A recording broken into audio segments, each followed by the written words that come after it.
Alright everyone, it's time for the Occult video 137, Shakespearean Lycanthropy, which is something, it's a sort of a not quite solidified concept, an offshoot of the basic archetype or concept of lycanthropy. The idea of the lycanthrope, the werewolf, literally, the woven mind in the old sense. If you're looking back at like the cryptozoology of the Renaissance or something, you're literally talking about people who are sort of disheveled wild men, hairy and uncouth and animalistic, of course. People back then, sort of outland populations, living on the fringes of society, not necessarily subjecting themselves to law and order. They were seen as engaged in criminal behavior of various sorts. Later on, you get a rationalization of these things.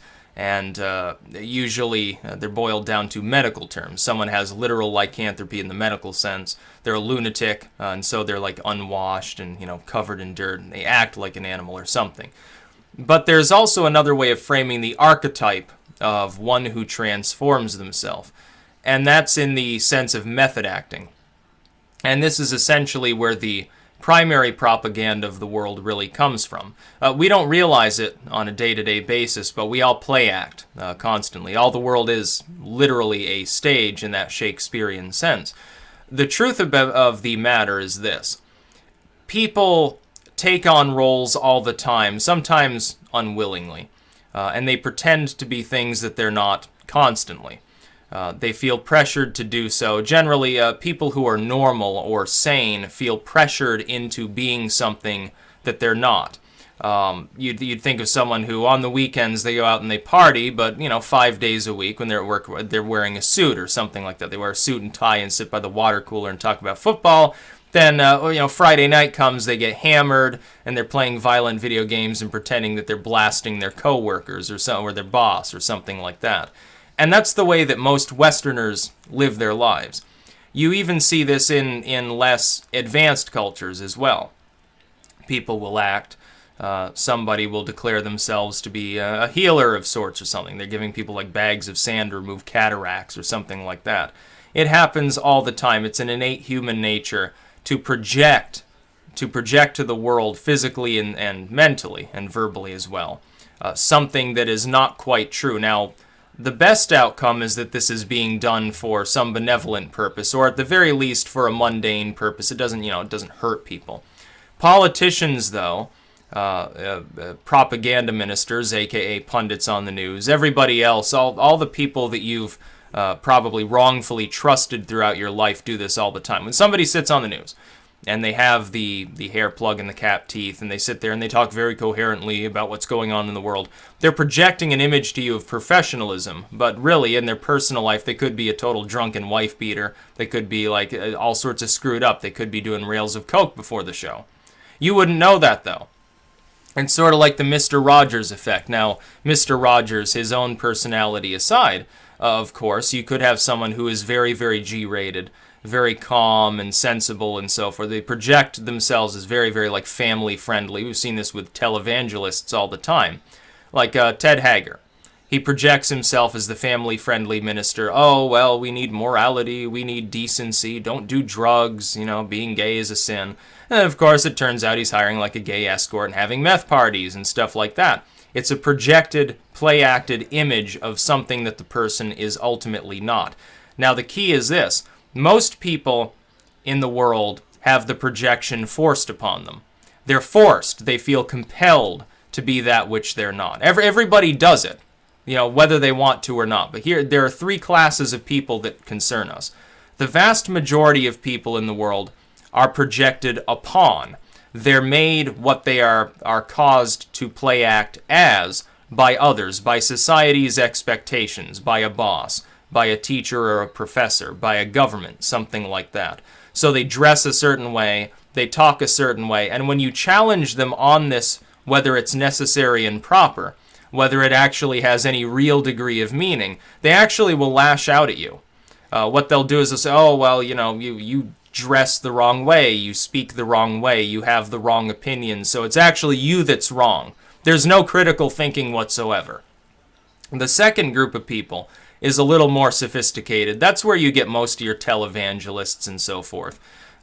These individuals make a semi-conscious decision to project.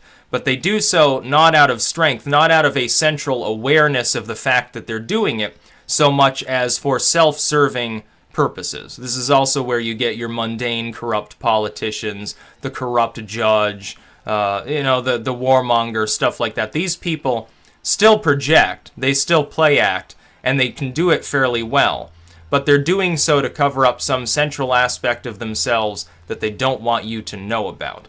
Then there's the highest group of individuals who have actually studied propaganda, who understand, like the psyops, the very concept. They've actually formulated an awareness of the concept of play acting their entire life, realizing that everything around them is basically artifice, law and order is completely subjective, everything's basically completely subjective, reality gets reframed constantly in accordance with scientific awareness or philosophy and stuff like that, and ultimately it's just a shit show. It's a freak show of people claiming to know that which ultimately is often exposed as totally false in the future, as understanding and reality are overthrown repeatedly over time. 1,000 years ago, the reality was there are witches in the woods, there are demons causing sickness inside of you, the four humors exist, there's an invisible god up in the physical sky, an ethereal sort of invisible being, but he's physically up there looking down somewhere above the clouds. We get above the clouds in our airplanes, we see no god there,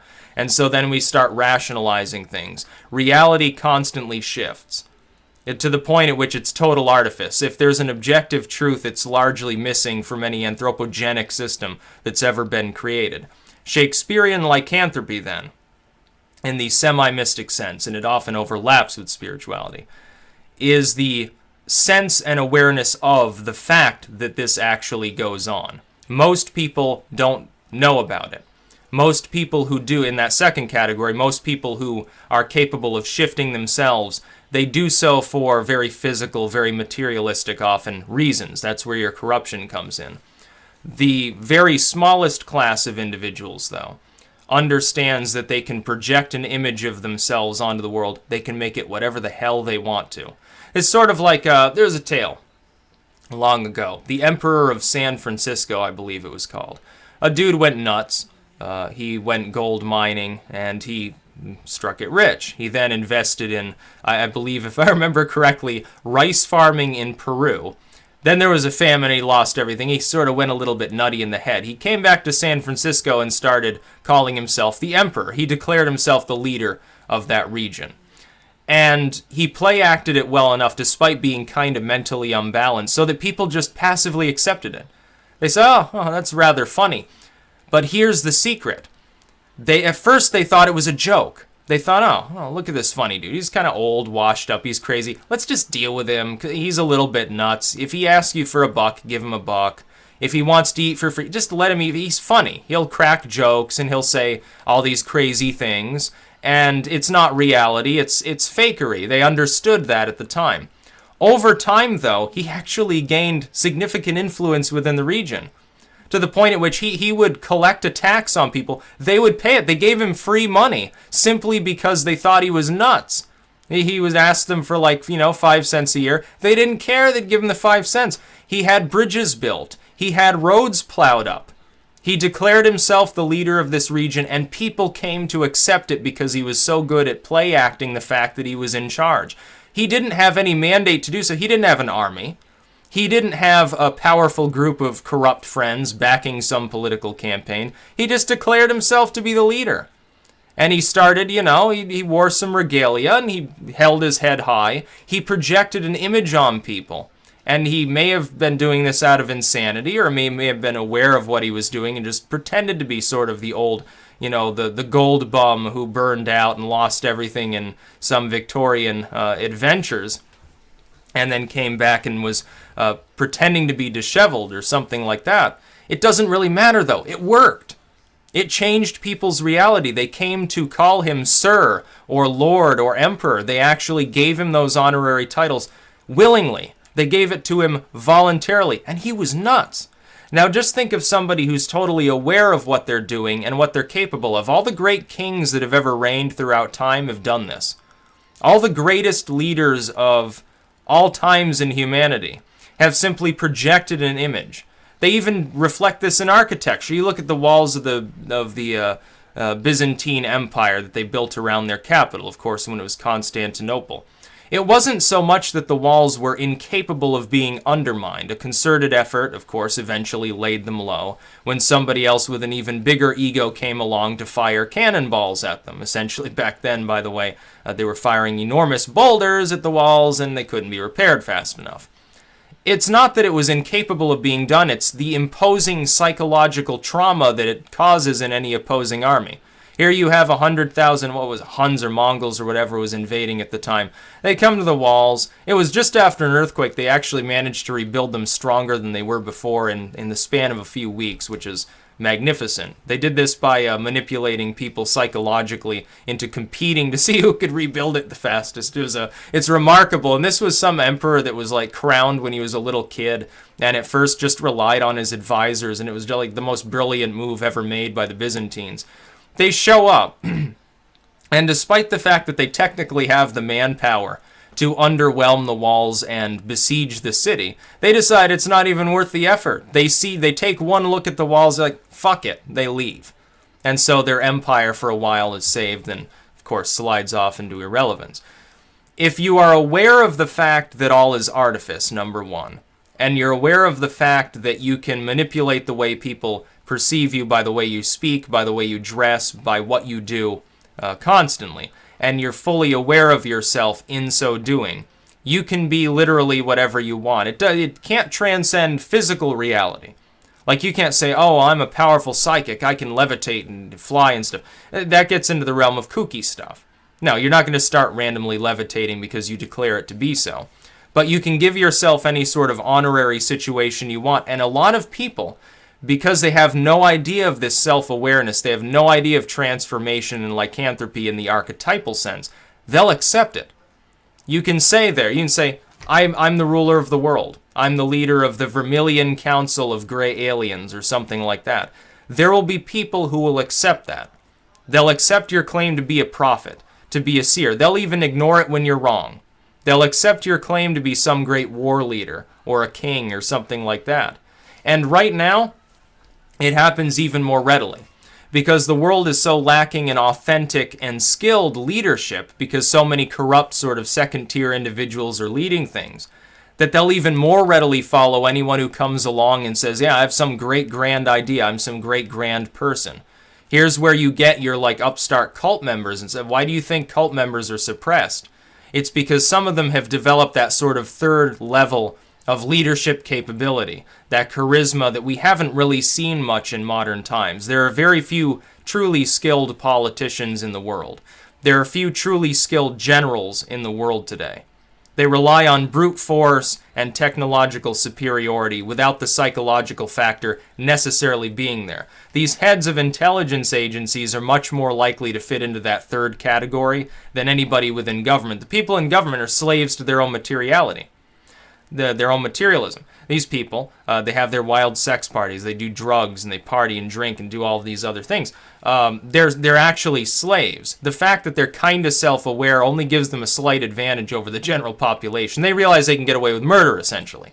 That's where your corruption is. The truly skilled sort of propagandists don't even generally go into politics, stuff like it's like totally boring. They might analyze it, but they're not going to run for office. Why would you want to do that? Then there's public exposure, and you have to worry about other people who are in those upper categories exposing you for what you're doing out of a sense of spite, to backstab you, to take your power away, something like that. And so if you're self-aware, then most people can't learn it, I think. Most people are incapable of truly psychologically getting it. It's deeper than just saying, oh yeah, well, okay, that's right. It's deeper than that. You have to be fully self-aware at all times. You have to understand what you're trying to project, how others might react, and there's the additional step. You also have to know how to keep other people from being a step ahead of you and cutting you off at the pass. You have to understand how your projection will be perceived even by those who might seek to undermine it. And if you can understand that, you can do anything. Literally. When Trump says, I believe that Trump is at least near that third tier, by the way. He's good at projecting himself. When he says, oh, I could stand there and shoot somebody and nobody would even care, that's a total projection. People who don't like him, would say, oh, well, that's butcherous. It's insane. His fans love it. He managed to convince them that that was a mundane statement, that it was totally normal to make, simply because he was projecting his own superiority on those who were listening to him. So in the lycanthropic sense, the authentic lycanthropy has nothing to do with some medical condition that causes you to grow too much hair. It has nothing to do with literal werewolves that transform under a full moon and get killed by silver or something like that. In the archetypal sense, it's a statement of the highest level of propaganda that can be used on the human mind. It is often, but not always, spiritual. It rarely has anything to do with political discourse in the mundane sense. That's about all. Peace out.